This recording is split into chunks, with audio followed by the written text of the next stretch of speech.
நேற்று வந்து நம்ம பிளாக் தண்டர் இந்த ஊட்டியிலேருந்து மேட்டுப்பாளையம் சாலையில் யானை வந்துருச்சுங்க. அந்த பிளாக் தண்டர் ஏரியாவில் அங்கே பயங்கரமான கூட்டமாக இருக்குது தெரியுமில்லைங்க. வழக்கத்துக்கு மாற கூட்டம் எப்பொழுதுமே இருந்துகிட்டே தான் இருக்குது. இப்போ இந்த யானை வந்துருச்சா, யானை அது அதனுடைய பாதை அது இந்த வலசை பாதையில் நிறைய பில்டிங் ஆயிடுச்சு.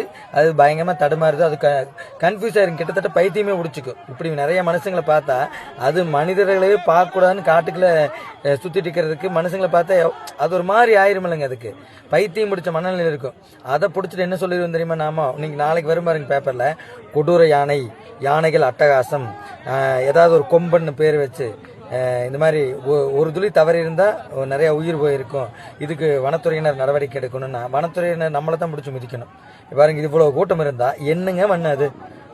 அதாவது மனிதர்களவே சந்திக்கூடாதுன்னு ஒரு ஆளை பார்த்தா கூட ஓடும், காட்டுக்குள்ள ஓடு. இது ஓடுச்சுன்னா ஊருக்குள்ளே தான் ஓடணும்.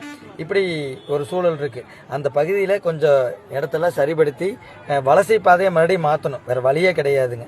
பாருங்க, அது என்ன பண்ணுங்க, கிரிக்கெட் கிரவுண்டுக்குள்ள அந்த நேர் ஸ்டேடியத்துக்குள்ள ஒரு யானையை விட்டு சுற்றி உட்காந்துட்டு கைதட்டணும்னா எப்படி இருக்கும்? அப்படி இருக்குதுங்க. பாருங்க, குழந்தைங்க பெரியவங்க அத்தனை பேர் இருக்காங்க. யானைகள் அட்டகாசம் தயவுசெய்து யாரும் போட்டுற வேண்டாங்க. தயவுசெய்து வனத்துறையினர் வந்து அந்த பகுதியெல்லாம் சுத்தம் பண்ணி மறுபடியும் காடுகளை மாற்றணும். வேறு வழி இல்லை. அது அதனோட இடம். நாம் பட்டா கொடுத்துட்டா மட்டும் அதனோட இடம் இல்லைன்னு ஆயிருமா? அது எந்த விதத்தில் நியாயம் அது? அதனால் தயவுசெய்து யானைகள் வர்றதுக்கு போகிறதுக்கு உண்டான வாய்ப்பையும் அந்த இடத்தையும் காலி செஞ்சு கொடுத்து அதுக்குண்டான வாய்ப்பு ஏற்படுத்தணும்னு அன்போடு கேட்டுக்கிறோம். நன்றி.